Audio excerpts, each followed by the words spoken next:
just those guys. So the point is, all you need to know, and I'm with you, this is nothing but a blip. Just a couple of nights back, Sunday, Madison Square Garden, this same Bucks team shot a grand total of 7 of 38 from three and lost to the lowly Knicks by 20 points. Yes. 7 of 38, that's 18%. So they go from making 18% the Bucks still 57% and setting the all-time NBA record over a 2-day span. And if you can explain it, you should go to Vegas because you can get rich quick. No. Because you can't explain it. They just got hot. Actually, too often, the NBA and college basketball also, they're just three-point shooting contests. Right. If you have that night, that magical night where it's just contagious, it's leaving your hand, it just feels pure every time it leaves your hand, you're going to win. I was up for watching on TNT the second game last night, which was Pelicans. I love the Pelicans, as you know, at Phoenix. Right. What happened? Phoenix was just bombing from three. He shot him out the building. The Pelicans were horrendous from three. So they outscored them 16 by plus 16 at the three-point line, which is times 3. So it's 48 points. Right. So what do you think's going to happen? And what happens, Skip, is that one team starts making threes, and you like, well, I might as well try to get on the action for the other team, and you missing. And so the next thing you know is 3, 6, 12, boom, boom. You call timeout, but you're down 20. And they lost by 25. It's over. And it didn't feel like that. And I thought, actually, Zion played pretty well and scored his 20 points on a very efficient 7 of 9 shots. Right. And it didn't matter. It had zero impact because he's not shooting and making three-point shots, and they were. Phoenix was just buying, and it wasn't even Devin Booker who was doing it. It was everybody. Right, and because you look at the Heat last night, Skip, they attempted 37 threes. They were 11 for 37. So now you see the Bucks, they making their threes. Well, hey, man, Duncan Robinson, he's a good three-point shooter, but he'd only get up 4. No, and he made 1. Really?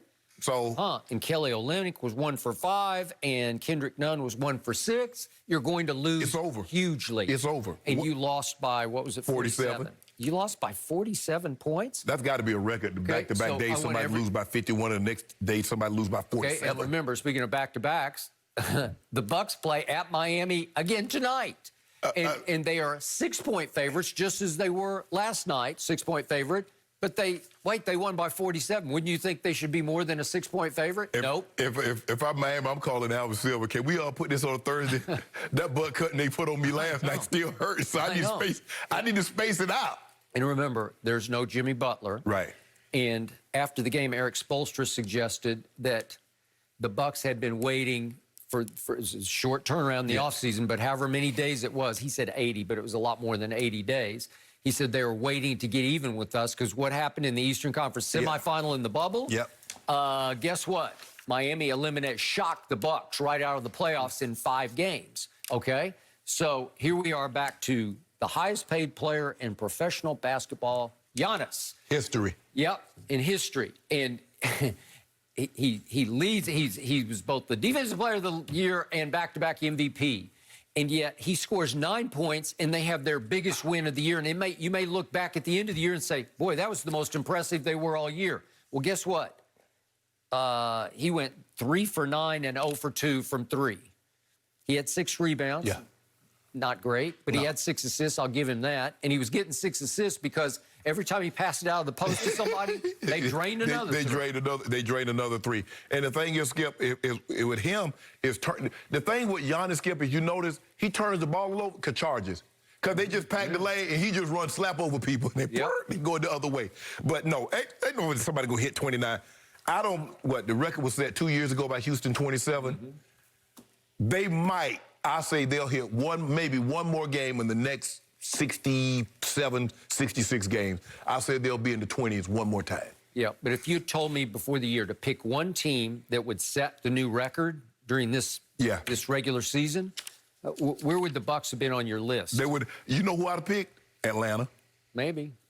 Yep. With Trae Young and Bogdan, somebody like that. I'd have picked a team that got a bunch of, not Milwaukee. Well, I'd still have to put Houston in the mix just because so many of them. Plus James Harden. Yeah. Because James Harden can literally he can make 10 or 11 himself. He can. So especially coming off Sunday night where they lost by 20. Yeah.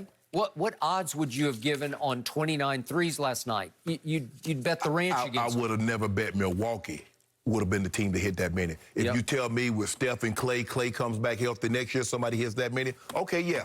Because we know those two guys can catch fire, they can make it. Atlanta with Trae Young and Bogdan, okay, they can make it. But not Milwaukee, no.